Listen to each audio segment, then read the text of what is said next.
Hey, what's up? How are you, my dude? Dude, I didn't know this was you on the calendar. I love y'all's videos, so this Oh, is a thanks, man. pleasure. Oh, I love that. How are you? Good. Very good. You're at home at the moment? Yeah, just been working at home a little bit. We're getting ready to go out for a fly date, but just getting ready for the album drop. So just been doing like behind the scenes work on video and stuff like that. Yeah, cool. You've had a few weeks at home. You just got back from like tour with Wage War, correct? Yeah, just finished up with them. Oh, my dudes. I love those Great guys. band. Yeah, man. Yeah. You guys are dropping albums at the same time. I love that.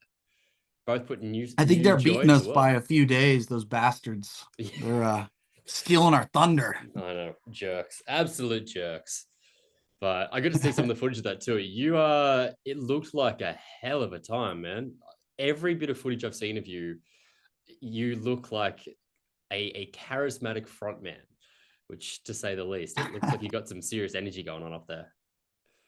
Yeah, that's where I exercise the demons. So, Sure. and, and in turn, it exercises me. So it's very healthy. It wasn't until COVID and like the lockdowns that I really realized how important that part of my life was. Because you almost don't know what something is in your life until you lose it. It's And absolutely. when I didn't have that outlet, um, I guess basically I'm like doing like jump and scream therapy if you want to break it down to its fundamentals like every night, and it's very cleansing for me. Yeah, cathartic cardio. I like that. So Good keeps you in shape way to put outside it. and inside. That's a new workout program we're gonna market, Yeah. cathartic cardio. Let me know if you need Because help with everybody that. hates I'll help you. cardio. You know what? I used to hate cardio. I don't mind it now. I'm actually a big fan of running. Really? Yeah, I took up running like 2 years ago just to like catch up with friends. As long as I'm doing it with other people. I suck at doing it by myself. I'm not great. I get bored just like by myself, but it's a good way of like spending Yeah. time with people, catching up, and then get a bit of cardio in. So do you do like do you go running like outside on like a route? Yeah, we've got heaps of trails near here, so I'll do like trail running. So we have like mountains and oceans and stuff. So along like the Oh, okay. steep Well, cliffs and stuff. It's beautiful. that's So that's a little more motivating than a yeah, treadmill. yeah, exactly. Yeah, running a treadmill would suck. I don't know how people do that. Hey, I want to talk No. about the new album because been able to listen to it. I've had a little sneaky advance. Fuck, man, you guys crushed it. It is so good. Oh, thank you. That's great to Honestly, hear. yeah. It's been joining me on my workouts this past week, and the energy, honestly, Awesome. is just like it's palpable. It translates through the speakers.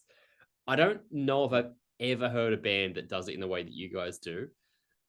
You have such a unique voice, but there's also just like an infectious energy to it, which is that like a conscious thing for you? Is that something you're aware of the impact that you kind of have through that? Because as I said, I'm training and I'm like, I gotta go harder. Like this is lifting me every single song.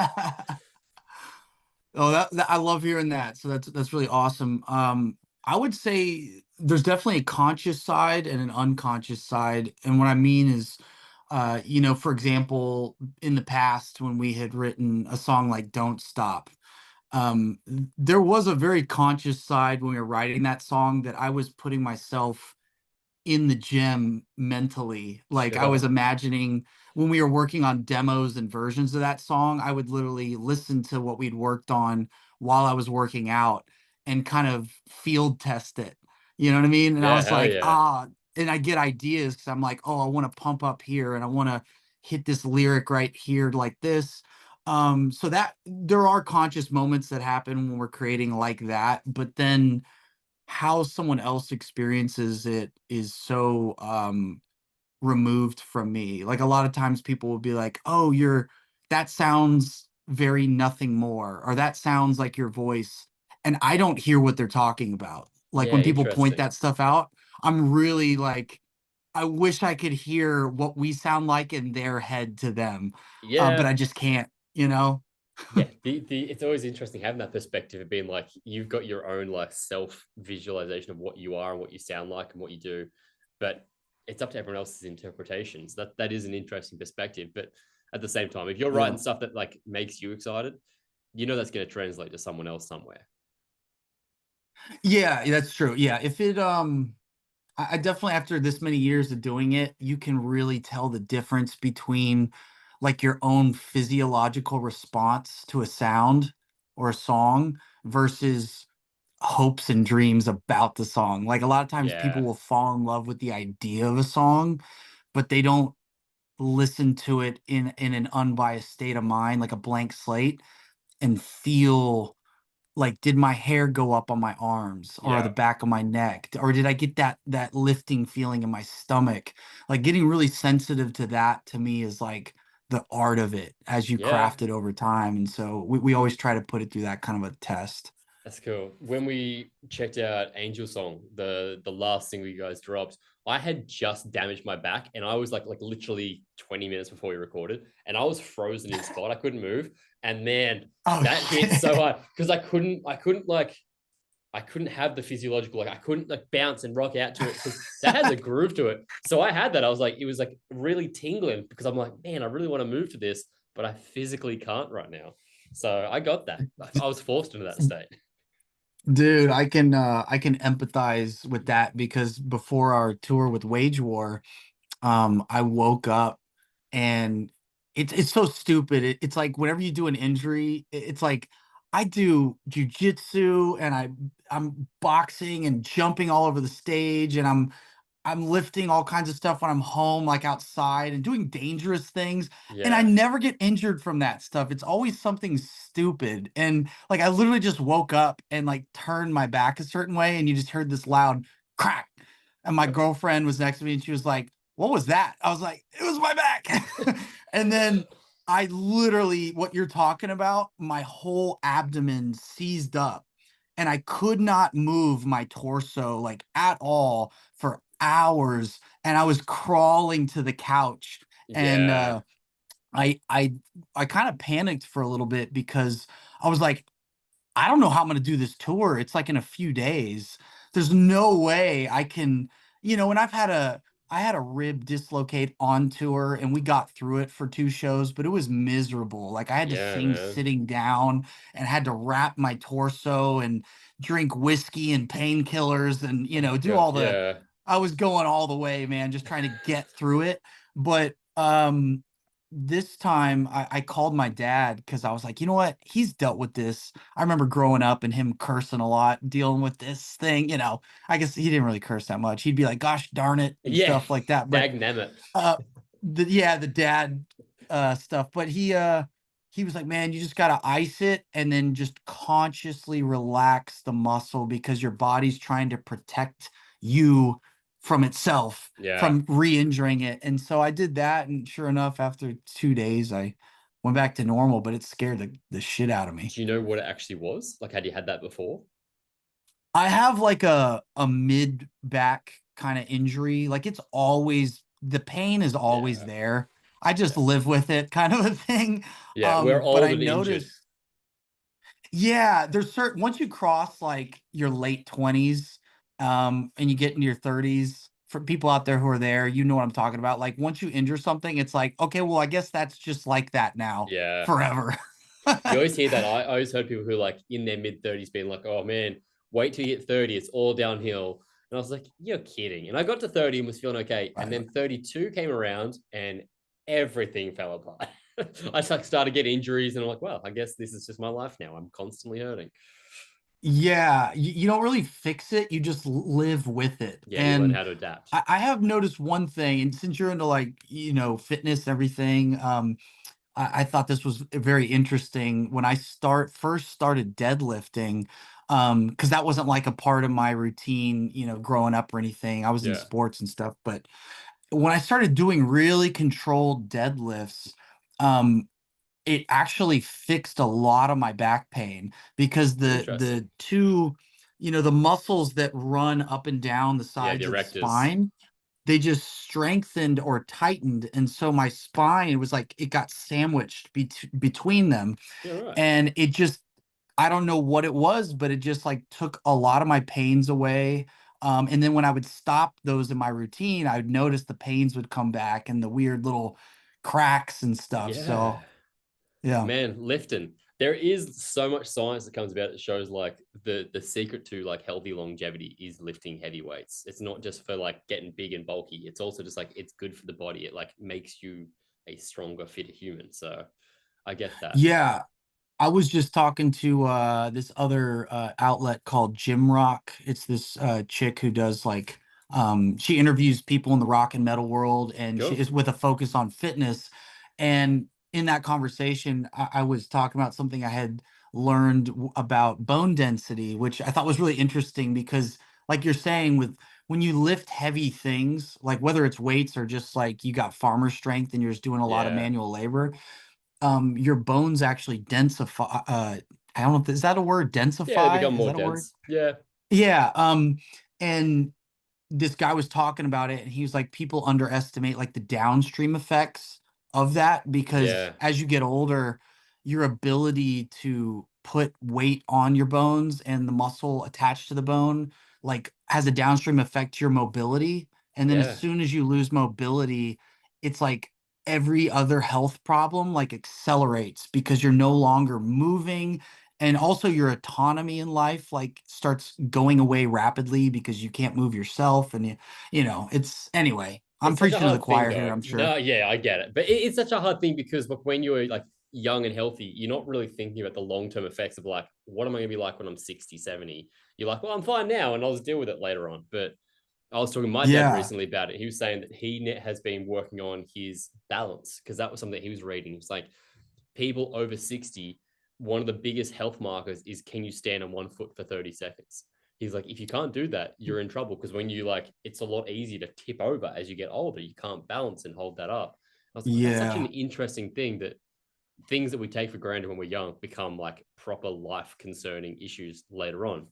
Falling over and not being Oh able to get yeah. back up because of your bones or not being able to balance. It's interesting. Oh yeah, yeah, yeah. And to bring it back to the music world, one observation that I had when I was cutting my teeth in the industry and we were like a baby band, I would look at people who were successful as models of different ways of succeeding.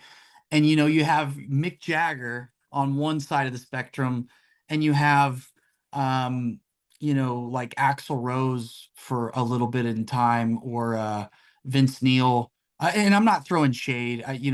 Those guys are amazing in their own rights when they were, at different times in their career. But when you look at the difference in like body mobility on stage and just overall just look of youthfulness, like one is like Mick Jagger apparently is still like running miles before or after his show and Yeah, it's wild. going out to the club and dancing with women and like crazy shit. You're like, how old is this guy? You're How is he literally in doing your late this? 70s. You need to calm down. Yeah, that's crazy. Yeah, he's still living like a version of the rock star life, and I found that really inspiring. I was like, you know what? That's possible. You can Yeah. do that. Like, you don't have to be the person who just let drugs and inactive sedentary lifestyle and bad food like take over. So what do you have like a pre-show routine? I know you do the painting thing that it's going to take you some time, but in terms of like to warm yourself up and get you on stage, because as I said, you burn a lot of calories when you're up on that stage moving around. Do you have something to like get you in the right like body state before you get on there? Yeah, yeah, I mean, there's some real basic stuff like just jumping around. Like I'll put on some music and honestly, it sounds silly, but just kind of dancing to the music a little bit. Not at Like all. I not get full that. out, Yeah. like not doing synchronized moves or something, but just moving my body to the music as I kind of jump. Um, it it kind of just gets me in a rhythm and it loosens things up. That's one thing, but another thing that I found I was doing kind of instinctively. And then over time, I started reading some studies on it that I found was really interesting, which was like posture. I Oh would yeah. form postures like as I was walking in circles, kind of pacing and jumping. I would almost, when you're acting like a tough guy or something, you stick your chest out Yep. and you you posture up like you're about to fight or something, there's that actually does something physiologically to a lot of chemicals that get released in your body. Because and they did studies on this and it's amazing. It's like I can't give you all the things that it releases, but it's like I'm sure it's like dopamine and adrenaline and all these things that when you certain postures just Yeah, unlock stuff in the body because you almost it's like a hack. You're like almost tricking your body and your mind into thinking that you're in like fight or flight you're mode. yeah, that you're about to fight or that you're winning, that you're conquering. It's the posture of succeeding, you know? Interesting. Yeah. And they did studies on that with lobsters too. I think there's the famous Jordan Peterson thing about the central nervous system of lobsters that they would fight in these hierarchies, and the one that would start winning would almost start winning more and more and more because it would Yeah. gain confidence. And they studied like the amount of I think I don't know if it was serotonin or dopamine or something in the brain that would like correlate and correspond with those successes would just build on itself like a snowball. It's almost like the rich get richer or the poor get poorer kind of Yeah. concept. Yeah. It's And like self-fulfilling so, mentality. right, right. And then the lobster would kind of climb to the top of the hierarchy. So I'd always kind of do that instinctively just to kind of wake up that animal nature in me, even if I felt like crap. And I really what I wanted to do with my body language is curl up in a corner, you know, and Yeah. hide. Because there's so many days I don't want to be in front of a bunch of people staring at me, you know. But I have to trick my body and my mind on those days, and those are little nuggets of things I've learned along the way. The show must go on, they say, right? Yeah, yeah. So, how much of the new album have you guys been playing live off the last tour? um, so we're playing Angel Song, we're playing If It Doesn't Hurt, we're playing House on Sand. So all Okay, the singles that are currently out, we're playing. great. We have a new one that's coming out called Stuck, featuring this guy Sinister, who's like a funk artist, like Yeah, Phonk. It's it's like a sub. so sick. Yeah, yeah. He kind of crosses that realm of real heavy stuff to like electronic, and we thought he'd be an interesting feature. And so we just shot a music video with him. We haven't played the song live yet to answer your original question, but we're about to start rehearsing that one Oh, because we're awesome. dropping a music video for that song next week. Cool. Oh, I look forward to that. That's a epic song. Has like the intro of that because that's straight after one of your like the interludes, right? Flows straight into that track. Yes, yeah, yeah, yeah. That I trained with a buddy yesterday. He's also my like go to. I listen to things, we talk through it as we're training, and as that came in, we both sort of paused and were like, "What's this building towards? What's going here?" And then that song kicked in. I was like, "Oh, damn! It's some energy. It's sick." Hell yeah, yeah. We like How to. go on? Oh yeah, yeah. That's a big, I think, kind of a staple of what we like to do as a band on the albums is kind of this yin and the yang to some of those interludes, like kind of just going into a heady space and then dropping into something really intense, you Yeah, know, from it. it's it's a very like, for lack of a better word, like formulaic to have the slow progression build into something, but you guys make it sound like a Nothing More song every single time. There's an element to that that it doesn't sound like too familiar or it doesn't sound like you've done it before. There's a few interludes on the album and then they all lead into songs, but it's not as though you're like, okay, it's another one of these. I want to skip this. It is something that ties really organically into that next song and is part of the process, which I think is really cool. Cool. Well, yeah, well, I'm glad to hear that it's coming across that way. That's the goal. Yeah. In terms of songwriting, is it like a whole band affair? Who leads from the front there? Where's the process start for you guys? Yeah, Mark and Dan and I do a lot of the writing together. I would say that Mark and I bring most of the ideas to the table, but then we hash it out together most of the time, with Dan involved. Dan a lot of times is like the tiebreaker. Cool. Um, Yeah. he his name, we always thought this was funny. We were like church kids. We grew up being raised in the church and kind of like fed the Bible our entire childhood. And Daniel's name, I think biblically means judge. And he It literally ties in is well. that in the band. He's the judge. And and so that's kind of the dynamic there. And then Ben, our drummer, will kind of be we call him the reductionist. He is the guy who's we try to bring him into the process a little bit later because his strength, like everyone has strengths and weaknesses, and as we've grown as a band, we've tried not to fight those and rather Yeah, accept cool. them and lean into them.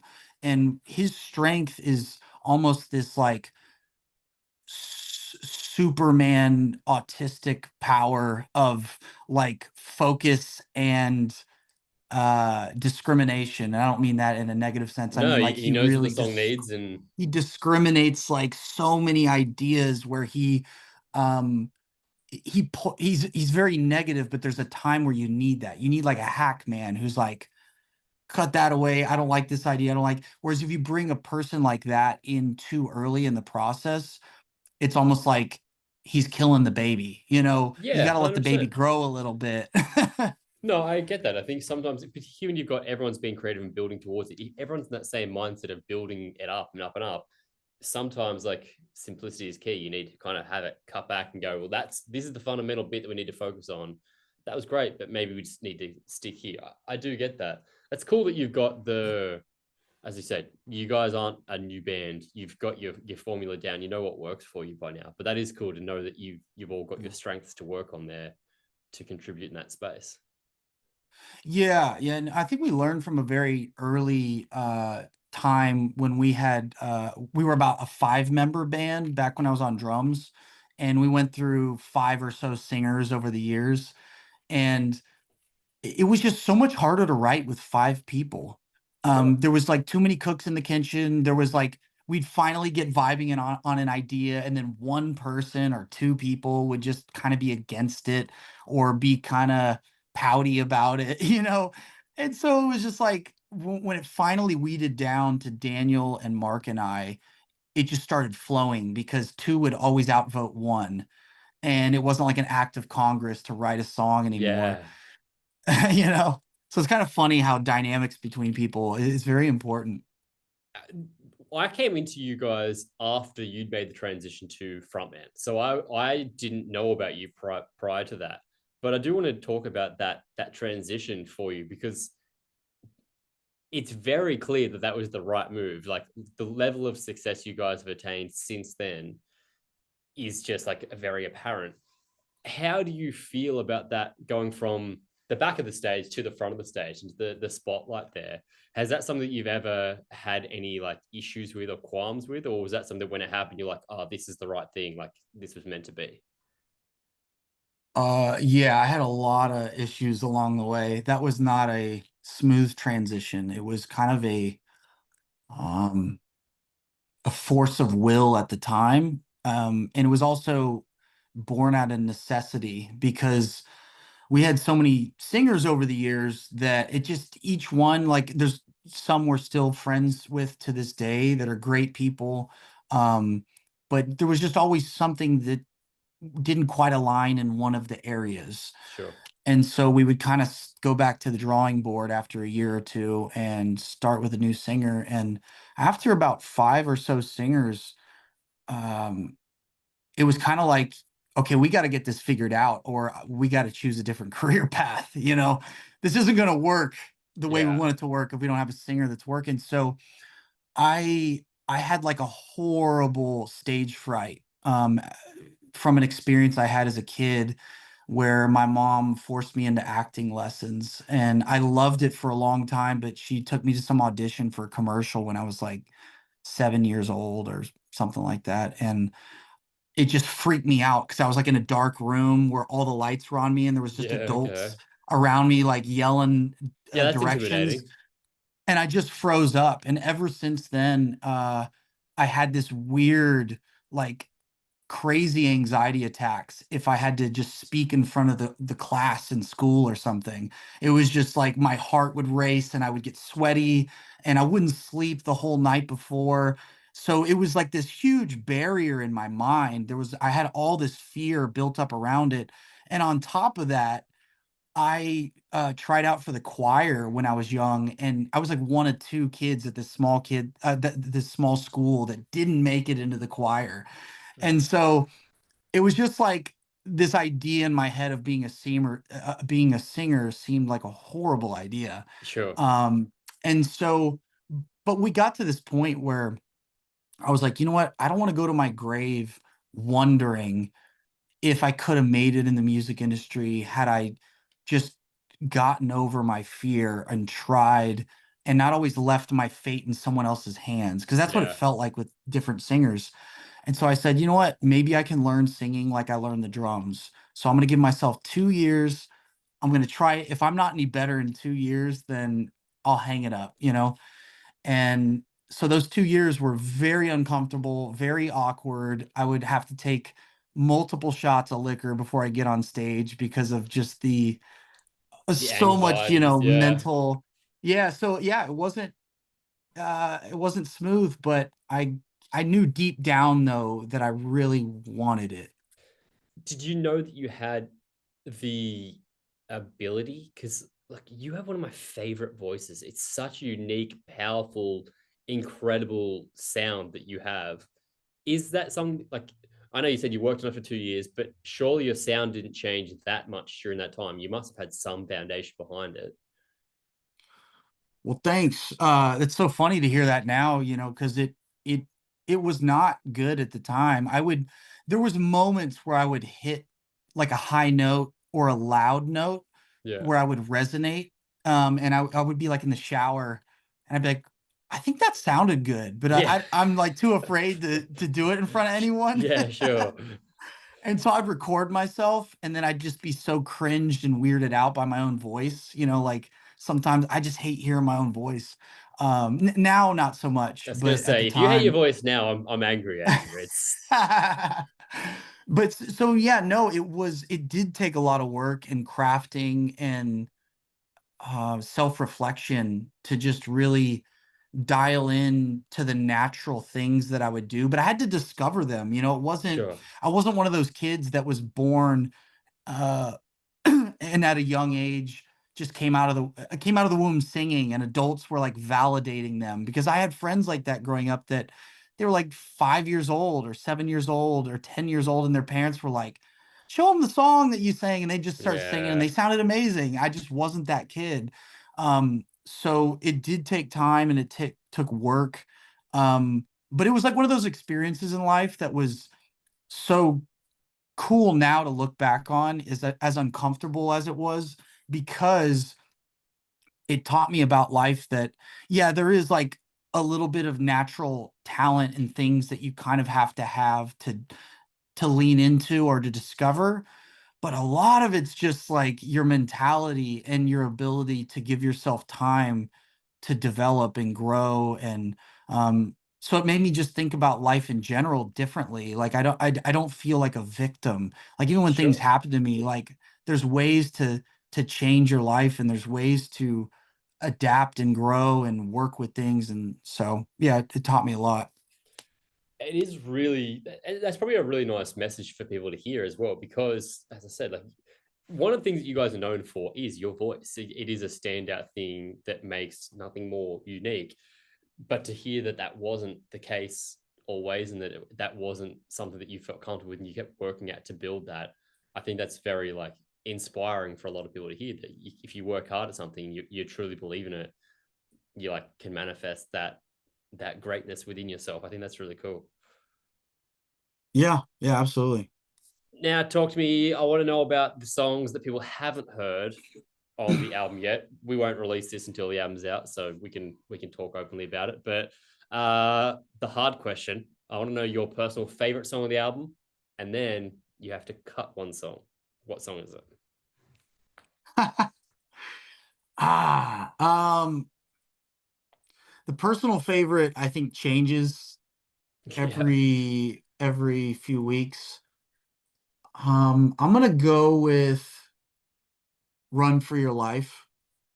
cool. Uh, that's my personal favorite at the moment.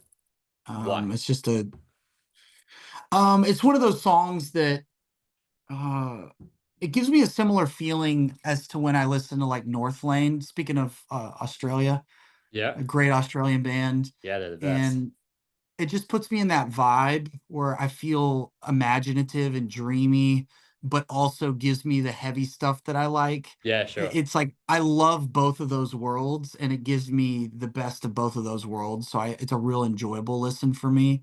Cool. It's kind of in that sweet spot with stuff that I listen to. Yeah. And then if I had to cut a song, oh man, It's a hard question, I know. um,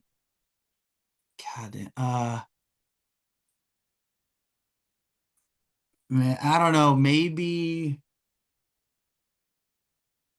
give it time. I don't I know like though. the That's give I it love. time, the hesitation behind that. I It's always an don't interesting thing know. because people always like, I ask that question to most people that have an album because I think there's often a song on there that is either like, okay, I feel like this song is too much like our last stuff, or it's something put on there because it needed this element, but we necessarily didn't want it on there. Or it might be something that you're like, oh, it's just not my favorite song that we've ever written.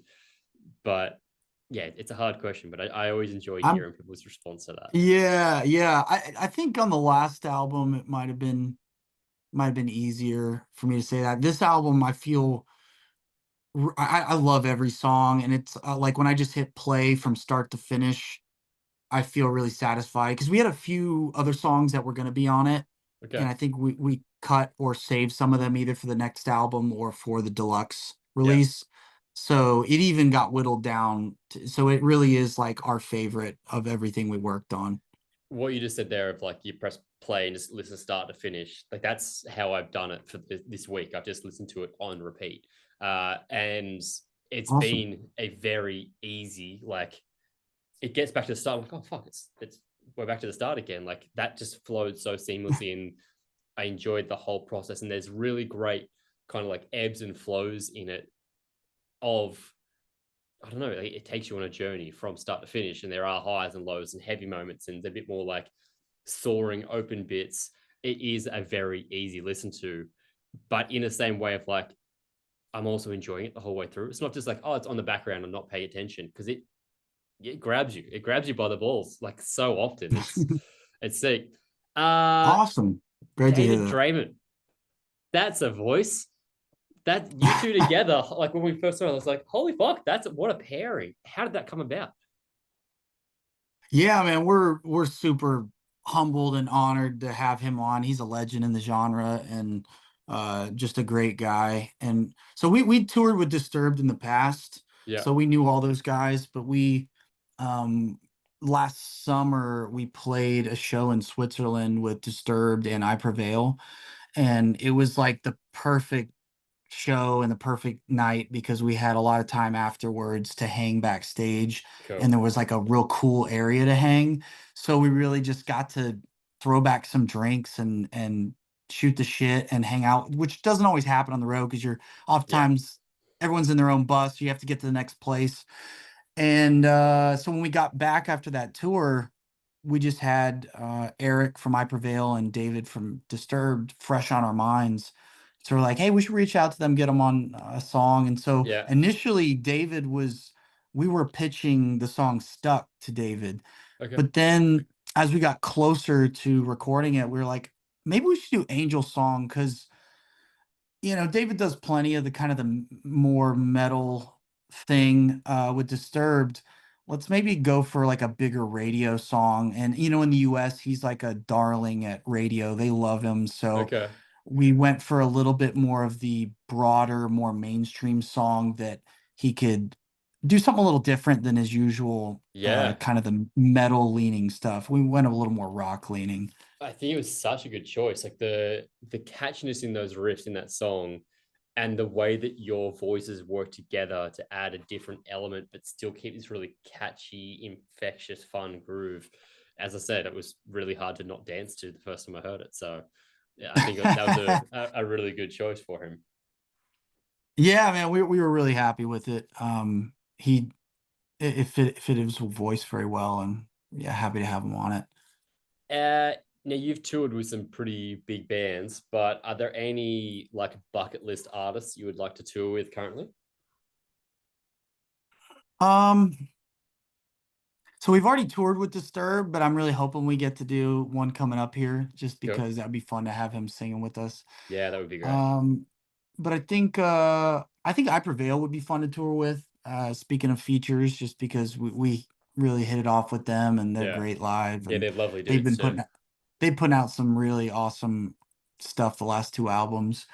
But like total bucket list, I think Muse would be really Oh, interesting to play yes. with. I could see you Um, guys being so good together too. yeah, they've always been like up there in bands that I respected, but they weren't like my totally favorite band Okay. necessarily. But then I saw them live. I had seen them live like a long time ago, like 15, 20 years ago, when Okay. hardly anyone knew who they were, in San Antonio, Texas. That was awesome. But I saw them just this last summer in Europe when we were playing with them on a festival. And oh my god, dude, the live show, it was one of the best live shows I've ever seen because it was the They perfect balance of showmanship, but musicianship and not everything being totally fake in tracks, and yeah. it was just an amazing balance and sounded amazing. Yeah, have you seen They're them a live? band, yeah, quite a few times. And I even like the very first time I saw them, which is again 15, 20 years ago, they played this festival in Australia that used to be called Big Day Out. It's no longer a thing, but the first time I saw them on that, it was just like instantly wowed. They just had this crazy energy, the technical proficiency, and also the stage show. And their albums since then have only Oh gotten yeah. better and stronger. So like that would have been off Will of the People, I guess you would have seen them. Um, that was their Yeah. last Yeah. album. Man, I would, yeah, they're Yes. very That overdue to was come it. back to Australia, and I cannot wait to see them again. Yeah, that they where did you see them in Australia? Just curious. They played in Sydney, so Oh, okay, nice. Nice. yeah, yeah, there was a that's a band. I would definitely like that. I'm gonna put the manifestation out in the world. You guys should come to Australia with them because you guys are overdue to get back here. Hell yeah. I would love that. And a little bit maybe more in the realm of immediate possibility. I really want to come out with North Lane. That would be sick. Northland are our dudes. They had actually left Australia yesterday to go on tour. They're heading off right now. But Oh, man, nice. have Yeah, you love ever that played with band. them before? No, but we've shared a similar sound guy, Okay. who's an Australian fella. He Dylan is his name. He's a great sound guy, Oh, but I he love he was Dylan. telling us about. Oh, you Yeah, know Dylan? I do Yeah, know Dylan. Yeah, yeah. we go way back with Dylan. Cool. Yeah. Northland are a band that for me, it's been really cool to watch their transition and their growth over time. Like, because their sound has changed quite dramatically over time, but it's been like a really organic, natural progression as they've gotten bigger and bigger. And yeah, we'd love to see it. Yeah, yeah. I hope they keep growing. They're great. Yeah. Okay, what are you listening to right now? What's on your playlist? What's your go-to band? It can be old stuff, it can be new stuff, but I always like hearing from musicians that people look up to and are listening to what they're actually listening to. Yeah. I've been listening to this band called Normandy. Oh, we love Normandy. They're like some of our Nice. dudes. Yeah. Nice. Yeah, Yeah. yeah. Um, yeah, Normandy. I've also been listening to this band called Post Profit. They're a very small band Love from Post Profit. Texas. Yeah. That last Oh, cool. EP You've they heard it. did was so good. Yeah, yeah. Yeah. So they're our boys. We took them out on our last headline tour in the Oh, US, and we're taking them out incredible. again in the fall. And whenever we find a Texas band, especially who's killing it, but nobody knows who they are, we always feel like it's our, responsibility to the universe to Yeah, like that's a cool push thing. them out to the world. And so that's a really cool band. I've also been listening to the new Wage War album. We just got off tour with Wage War. Sigma. Yeah. They sent me a link with the album that's unreleased, and man, it is so good, especially for like a workout album. Yeah. They got a I bunch of shit for same. Magnetic because it was more of a rock radio song, Yeah. but that whole album, I think all the people who are complaining are not going to complain about this album. It's got a lot of heavy moments. Oh yeah, Cody sent me the album a couple months back. It was like after they were Oh, out here sick. for Yeah. Knotfest, and it's the same thing that got played a lot of times through my workouts. That hunting Nice. season, the like sort of Rammstein-esque song. Man, that song hits Yeah. hard. Oh yeah, So yeah. sick. Yeah. Yeah. Yeah, I look forward to that actually being out in the world. That's so I think I've been listening to it for a few months, so I can't wait for people to actually hear it. But having said that, the same for Oh you yeah. guys. Like Carnal is something that I've been looking forward to being able to have conversations with people about because you guys crushed it. Awesome. The energy is infectious. I think people are going to really enjoy it. And the fact that there's so much more, you've released some really big, catchy, awesome singles, but like my favorite songs haven't been the singles. And I'm excited for other people to kind of hear that. So, Hmm. Yeah, yeah, yeah. That's how I'm always the same way. It's like the single will come out, but I'm like, but this one's yeah, way more interesting. But the yeah, singles just kind of have to be a little simpler and to the point, sure. for marketing and whatnot. But yeah, I agree. Some of my favorite tracks on this album are the deeper cuts. Yeah, I am. I look forward to finally hearing Existential Dread. I think Yeah, that song slaps. I'm looking forward to hearing you play that. that's our prog metal Yeah, experimental one on the album. I love that track. yeah, it's sick. Oh, Hey dude, man, I really don't want to cut this short. I have another interview that I'm I was like, I just about think to wrap it up, so I'm that's late perfect to. timing. I'll dude, it's been so good to finally catch up. As I said, we're big fans of you guys on the channel here, and we've got your back going forwards, and I think everyone's gonna love hearing Carnal once we get out in the world. Oh yeah. Well, dude, thanks for all the love online and y'all doing. I love the reaction videos, so thanks for pushing it out there. We appreciate it. Thanks, Jody. All right, man. Have a great day. All right, you too, brother. See Bye. you.